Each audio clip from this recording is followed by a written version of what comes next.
Circuit shown in the following figure contains two diodes D1 and D2, each with a forward resistance of 50 ohm and with infinite backward resistance. Clear? So first question wise আমরা লিখে নিচ্ছি forward resistance কত দেওয়া 50 ohm.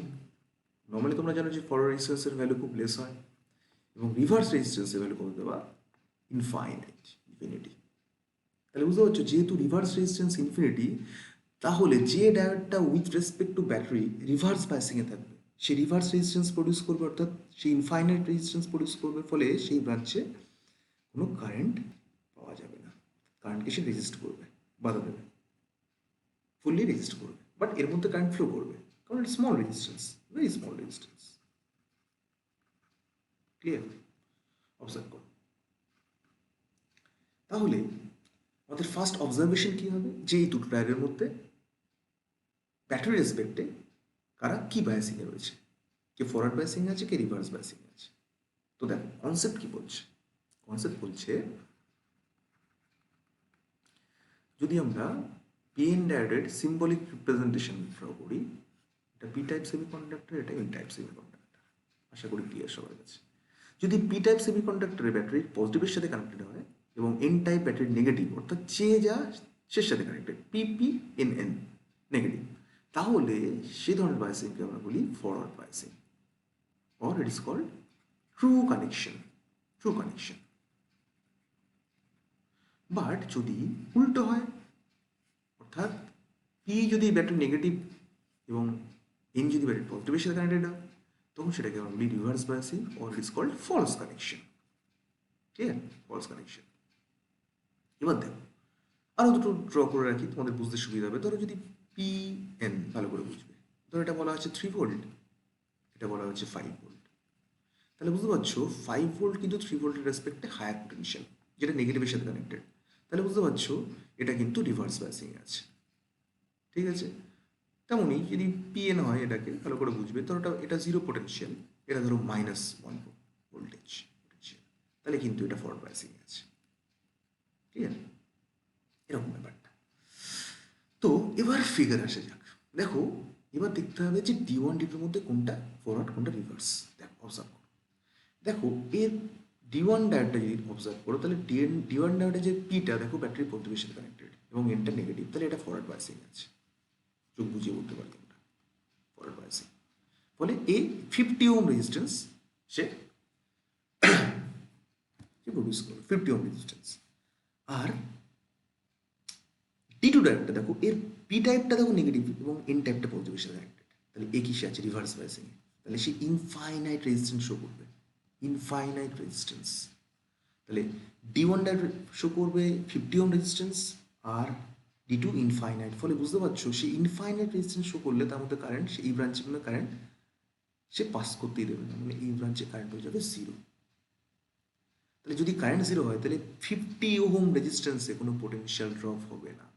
আর 50 ohm রেজিস্ট্যান্সে যদি কোনো potential drop না হয়, তাহলে সেই রেজিস্ট্যান্সটা এই সার্কিটে যে কী অ্যামাউন্ট অফ কারেন্ট ফ্লো করছে, সেই কারেন্ট ফ্লো ক্যালকুলেশনে ইকুইভ্যালেন্ট রেজিস্ট্যান্সের দরকার, সেই ইকুইভ্যালেন্ট রেজিস্ট্যান্সের ভ্যালু থাকবে না। মানে সিম্পলভাবে বলছি, যে রেজিস্ট্যান্সের মধ্যে পোটেনশিয়াল ড্রপ হয় না, সেই রেজিস্ট্যান্স ইকুইভ্যালেন্ট রেজিস্ট্যান্স ক্যালকুলেশনে পার্টিসিপেট করে না। এ হচ্ছে মন্ত্র, মাথার মধ্যে গেঁথে নাও তোমরা। ওকে, তাহলে দেখো এবার চলে আসি। তাহলে এই সার্কিটটা যদি দেখি, তাহলে এই ব্রাঞ্চটা যদি নেগলেক্ট করি আমরা, কোন ব্রাঞ্চটা, যদি এই ব্রাঞ্চটাকে নেগলেক্ট করি আমরা, তাহলে কি পাচ্ছি দেখো অবজার্ভ করো, পাচ্ছি এরকম। এটা ডায়োড D1, এটা রেজিস্ট্যান্স, এটা 6 ভোল্ট ব্যাটারি, এটা 100 ওহম রেজিস্ট্যান্স, এটা 150 ওহম, এটা 100 ওহম। ক্লিয়ার? এটা হচ্ছে এর আরএফ কত 50 ওহম রেজিস্ট্যান্স, ফরওয়ার্ড বায়াসিং আছে মানে 50 ওহম রেজিস্ট্যান্স শো করবে, এটা 6 ভোল্ট। তাহলে সার্কিটে কারেন্ট ফ্লো হচ্ছে কত সেটা বার করো। তাহলে কারেন্ট কী করে পাবো আমরা, supply voltage 6 volt by total resistance. তাহলে এই কারেন্ট তো ইকুয়ালি ফ্লো করবে না, এই লুপের মধ্যে দিয়ে ইকুয়ালি ফ্লো করবে প্রত্যেকটা রেজিস্ট্যান্সের মধ্যে দিয়ে। তাহলে প্রত্যেকটা রেজিস্ট্যান্স কিসে আছে, সিরিজে, তাহলে তার ইকুইভ্যালেন্ট রেজিস্ট্যান্স কী হবে, প্রত্যেকটা সাম হবে। তাহলে আরএফ মানে 50 ওহম, 150 ওহম প্লাস বলো 100 ওহম, তাহলে কত পাচ্ছ, আই কত পাচ্ছ 6/300, that is 1/50, that is 0.02 ampere. Clear concept?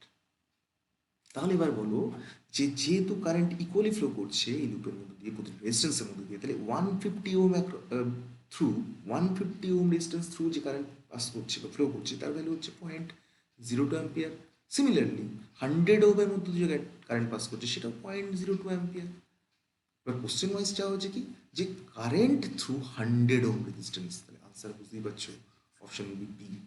Okay, the correct option. Clear? Very good. দেখো কোশ্চেনে কি বলা আছে, the relation between the number of free electrons in semiconductor and its temperature is given us. চারটা option দেওয়া আছে, বুঝছি কোনটা কারেক্ট। তাহলে সেমিকন্ডাক্টরের ক্ষেত্রে নাম্বার অফ ফ্রি ইলেকট্রনস এটার সাথে টেম্পারেচার রিলেশন কি সেটা স্টাবলিশ করতে হবে। দেখো অবজার্ভ, দেখো কনসেপ্ট কি বলছে। কনসেপ্ট বলছে in case of semiconductor if you draw energy band diagram, অর্থাৎ যদি আমরা এনার্জি ব্যান্ড ডায়াগ্রাম ড্র করি তাহলে আমরা কি পাই, আমরা পাই ভ্যালেন্স ব্যান্ড, যেখানে ভ্যালেন্স ইলেকট্রন থাকে, আর পাই তার উপরে কন্ডাকশন ব্যান্ড, এখানে থাকে conduction electron or free electrons. এই দুটো ব্যান্ডের মধ্যে একটা গ্যাপ থাকে, যে গ্যাপটাকে বলা হয় ফরবিডেন এনার্জি গ্যাপ। বলা হয় forbidden energy gap or it is called energy band gap. Clear? Normally in case of semiconductor এই এনার্জি ব্যান্ড গ্যাপের যে ভ্যালু সেটাকে ধরা হয় লেস দ্যান 2 ইলেকট্রন ভোল্ট, আর এনার্জি ব্যান্ড গ্যাপের যে এনার্জি সেটাকে ই সাফিক্স জি দিয়ে রিপ্রেজেন্ট করা হয়। ওকে, ফর সেমিকন্ডাক্টর। এবার দেখো অ্যাট 0 কেলভিন টেম্পারেচার, ভালো করে বুঝবে, অ্যাট 0 কেলভিন টেম্পারেচার কি হয়, ভ্যালেন্স ব্যান্ড, সেমিকন্ডাক্টরের মধ্যে যে ভ্যালেন্স ব্যান্ড থাকে তার মধ্যে ভ্যালেন্স ইলেকট্রন ফুলফিল্ড অবস্থা থাকে, অর্থাৎ this valence band is totally fulfilled with valence electron, এবং কন্ডাকশন ব্যান্ড থাকে টোটালি এমটিড, অর্থাৎ no conduction electron present in conduction band. Okay, ফলে এতে কি হয়, যে যেহেতু কন্ডাকশন ব্যান্ডে কোনো কন্ডাকশন ইলেকট্রন থাকে না, ফলে কি হয়, কারেন্ট কন্ডাক্টিভিটি 0 হয়। অর্থাৎ আমরা বলতে পারি তখন যে অ্যাট 0 কেলভিন টেম্পারেচার যে সেমিকন্ডাক্টর তার মতো বিহেভ করে একটা ইনসুলেটরের মতো। ইনসুলেটর, যেটা বাংলা হচ্ছে অন্তরক, নো ফ্রি ইলেকট্রনস। ওকে, এবার দেখো যখন টেম্পারেচার রাইজ করা হয়, ইনক্রিজ করা হয়, বাড়ানো হয়, সেক্ষেত্রে কি হয়, থার্মাল এনার্জি অ্যাবজর্ব হয়। তো থার্মাল এনার্জি অ্যাবজর্ব হয়ে কাজটা কী হবে, অর্থাৎ এই ভ্যালেন্স ইলেকট্রনগুলো যখন থার্মাল এনার্জি অ্যাবজর্ব করবে, সেই থার্মাল এনার্জি অ্যাবজর্ব করার ফলে সে অ্যাডিশনাল এনার্জি গেন করে এই ফরবিডেন গ্যাপকে জাম্প করে সে কোথায় যাবে, কন্ডাকশন ব্যান্ডে। তাতে কি হবে, যখনই সে জাম্প করে কন্ডাকশন ব্যান্ডে যাবে, কন্ডাকশন ইলেকট্রন পাবো আমরা, ইলেকট্রন ফ্রি হয়ে যাবে। যখনই একটা কন্ডাকশন ইলেকট্রন পাবো আমরা উইদিন কন্ডাকশন ব্যান্ড, সাথে সাথে ভ্যালেন্স ব্যান্ডে কি তৈরি হবে, একটা হোল, নিতে পারলে হোল ফর্ম করবে। ক্লিয়ার? এখানে পাবো কন্ডাকশন ইলেকট্রন বা ফ্রি ইলেকট্রন, এখানে পাবো হোল। ওকে, এবার দেখো যত টেম্পারেচার বাড়াবো থার্মাল এনার্জি তত ইনক্রিজ করবে, ফলে এই ইলেকট্রন তত বেশি এনার্জি অ্যাবজর্ব করবে, তত এর ট্রানজিশন হবে from valence band to conduction band. ফলে এতে কি হবে, নাম্বার অফ হোলস তত বাড়বে, সাথে সাথে নাম্বার অফ ইলেকট্রনস তত বাড়বে। তাহলে এখান থেকে একটা রিলেশন পাই যে ফর পিওর সেমিকন্ডাক্টর কি হয়, যে number density of electron that is equals to number density of holes. তাই তো পেলাম, অর্থাৎ যে কোনো ইলেকট্রন ভ্যালেন্স ব্যান্ড থেকে জাম্প করে কন্ডাকশন ব্যান্ডে যাবে, সেই কটা হোলস ফর্ম করবে উইদিন ভ্যালেন্স ব্যান্ড, কারণ hole only exist within valence band, আর কন্ডাকশন ইলেকট্রন বা ফ্রি ইলেকট্রনস থাকে উইদিন কন্ডাকশন ব্যান্ড। তাহলে তাদের চার্জ ডেন্সিটি সেম হয় in case of pure semiconductor. তাহলে বুঝতে পারছো যে টেম্পারেচার ইনক্রিজ করার সাথে সাথে নাম্বার অফ ইলেকট্রনস ইনক্রিজ করছে, তাহলে নিশ্চয়ই একটা রিলেশন আছে। কি সেই রিলেশন, যে ইকুয়েশন থেকে সেই রিলেশনটা আমরা বার করবো, সেই ইকুয়েশনটা হচ্ছে এই, যদি if n be the charge density of electron, then n is denoted by a t to the power 3 by 2 e to the power minus eg by 2 kt. Okay, যেখানে টিটা হচ্ছে টেম্পারেচার ইন কেলভিন, ইজিটা হচ্ছে যে band গ্যাপটা তার energy, আর কেটা হচ্ছে বোলম্যান constant. Clear? আর এটা কনস্ট্যান্ট। তো এখান থেকে যে রিলেশন আমরা পাই, এন ইজ প্রপোর্শনাল টু কি পাই, টি পাওয়ার 3/2। তাহলে বুঝতে পারছো অপশন কোনটা হবে? অপশন হবে সি। ওকে, দেখো কোশ্চেনটা দেখো, গুড কোশ্চেন। বলছি in the following common emitter configuration, মানে সি কনফিগারেশনে an NPN transistor with current gain beta 100 দেওয়া আছে। The output voltage of the amplifier, কনসেপ্টটা হচ্ছে এই, ভালো করে বোঝার চেষ্টা করো যে ভোল্টেজ গেন আমরা কি জানি, ভোল্টেজ গেন ইকুয়াল টু বলো output voltage by input voltage, তাই না? এটা আমরা জানি। ক্লিয়ার? তাহলে আউটপুট ভোল্টেজটা কি আমরা কি জানি, যেটা চাওয়া হয়েছে এখানে, দেখো আউটপুট ভোল্টেজ চাওয়া হয়েছে। তাহলে আউটপুট ভোল্টেজ আলটিমেট কি? আউটপুট ভোল্টেজটা দেখো এখানে যদি সার্কিটটাকে ফলো আপ করো, দেখো আউটপুট যে রেজিস্ট্যান্স পাচ্ছ সেটা কত? 10 কিলো ওহম, সরি, বা 10³ ওহম বলতে পারো। দেখো নর্মালি যদি এটা এনপিএন ট্রানজিস্টার হয় তাহলে এটা হচ্ছে এমিটার, এটা বেস, কনসেপ্ট ক্লিয়ার হবে, এটা কালেক্টর। তাহলে এই রেজিস্ট্যান্সকে আমরা বলতেই পারি আরসি বা কালেক্টর রেজিস্ট্যান্স, যেটাকে আমরা ইন জেনারেল আমরা আউটপুট বলছি। ঠিক আছে? এর ভ্যালু কত দেওয়া আছে বলো? 10³ ওহম বা 10 কিলো। ক্লিয়ার? তাহলে ভি আউটপুটটা কত? তো এটাকে বলতে পারি যে voltage drop across RC or output resistance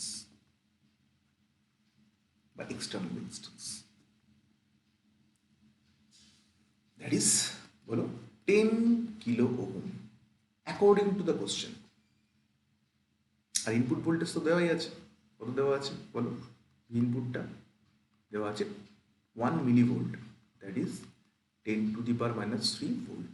okay, very good, observe করো। দেখো তাহলে আলটিমেট ইনপুট ভোল্টেজটা কি সেটা বোঝার চেষ্টা করো। ইনপুট ভোল্টেজটা হচ্ছে এই আরবি, অবজার্ভ করি, এই আরবি মানে হচ্ছে কি, ভোল্টেজ ড্রপ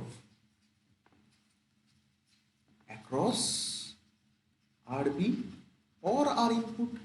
কারণ এখানে দেখো বেস তো কম, এই বেস তো ইনপুট, তাহলে এটা হচ্ছে, এটা বলতে পারি এটা আরবি অর্থাৎ বেস রেজিস্ট্যান্স, অথবা এটাকে বলতে হবে ইনপুট রেজিস্ট্যান্স, যেমন এটাকে বললো আরসি বা আউটপুট রেজিস্ট্যান্স। ক্লিয়ার? তাহলে দেখো, তাহলে এটাকে লিখতেই পারি যে ভোল্টেজ ড্রপ অ্যাক্রস আরবি অর আর ইনপুট। ক্লিয়ার? এবার দেখতে হবে আমাকে যে এই ভোল্টেজ ড্রপটা হবে আরসি বা আরবির অ্যাক্রসে, তাহলে কত কারেন্ট ফ্লো হবে সেখানে। দেখো আউটপুটে কে আছে? সি, তাহলে বুঝতে পারছো এখানে কারেন্ট ফ্লো হবে হলো কি, আইসি। ভেরি গুড, মিটার কমন করা হয়েছে, তাহলে আইসি এখানে হবে বলো আইবি। Clear concept? তাহলে আইসি হচ্ছে আমার আউটপুট কারেন্ট, আইবি হচ্ছে আমার ইনপুট কারেন্ট, যেটা ফ্লো করবে থ্রু 10 কিলো ওহম, যেটা ফ্লো করবে ইনপুটে through 1 kilo ohm. Very good. তাহলে ভি আউটপুট আমরা কি লিখতে পারি? ভি আউটপুট লিখতে পারি এটাই যে I C into R C or IC into R output. আর ভি ইনপুট কি লিখতে পারি? ভি ইনপুট কি লিখতে পারি বলো? লিখতে পারি IB into R B or IB into R input. Clear? Very good. যেটা গিভেন, গিভেন কত দেখো 1 মিলিভোল্ট। এবার দেখো তাহলে ভোল্টেজ গেন কি আসছে কনসেপ্ট, তাহলে ভোল্টেজ গেন কি লিখতে পারি? তাহলে ভোল্টেজ গেন লিখতে পারি এটাই যে ভি আউটপুট কত বলো, I C R output by IB R input. Clear? আশা করি ক্লিয়ার সবার কাছে। এটাকে কায়দা করে লিখতে পারি যে আইসি বাই আইবি। দেখো কোশ্চেন তো খুব ইজি, বাট কনসেপ্টটা বিল্ড করো, তাই তো খুব ফার্স্ট সলভ করতে পারবে। That is R output by R input. Clear? দেখো যেহেতু কমন এমিটার কানেকশন, তাহলে আইসি বাই আইবি মানে তো বিটা, কারণ বিটাটা কি কমন এমিটার কানেকশনের কারেন্ট অ্যাপ্লিকেশন ফ্যাক্টর। তাহলে ভি গেন, ভোল্টেজ গেন কি লিখতে পারি? That is beta R output by R input. Clear? Very good. তাহলে পুট করে দাও, বিটার তো ভ্যালু হচ্ছে 100, আর আউটপুট কত দেওয়া আছে সেখানে 10 কিলো ওহম, আর এটা 1 কিলো ওহম। দেখো ওহমে কনভার্ট করার দরকার মানে কারণ রেশিও ফর্মে আছে, দুটোই কিলো ওহমে আছে। তাহলে কত পাচ্ছ? 10⁻³ ভোল্টেজ গেন পাচ্ছ। পেয়ে গেলে? তাহলে তাহলে ভোল্টেজ গেন কত বলে? 10⁻³। তাহলে এটা ইকুয়াল টু 10⁻³ লিখতে পারি আমরা। Very good. দেখো ভি আউটপুট চাওয়া হয়েছে, দেখো ভি ইনপুট গিভেন কত? 1 মিলিভোল্ট। তাহলে বুঝতেই পারছো ভি আউটপুট যেটা হবে that is 10⁻³ into 10⁻³ volt, that is 1 volt. That's it. Answer কি? Answer is 1 volt. C will the option. Okay, এখানে একটা জিনিস শিখে রাখি তোমাদের, শুধু কোশ্চেনটা সলভ করলে হবে না, পার্টিকুলার শিখে রাখো। দেখো যদি পাওয়ার গেন চাইতো, কনসেপ্ট দেখো, যদি পাওয়ার গেন চাইতো, তাহলে পাওয়ার গেন আমরা কি জানি কি হতো? পাওয়ার মানে P equal to I square R, এটা অ্যাপ্লাই করতাম। তাহলে IC square R output by বলো আইভি স্কোয়ার আর ইনপুট হতো। তো সেক্ষেত্রে হবে আইসি বাই আইভি মানে তো জানো বিটা, তাহলে সেখানে beta square R output by R input. এই কনসেপ্ট আমরা ইউজ করতাম। এটা হচ্ছে পাওয়ার জ্ঞান। ওকে।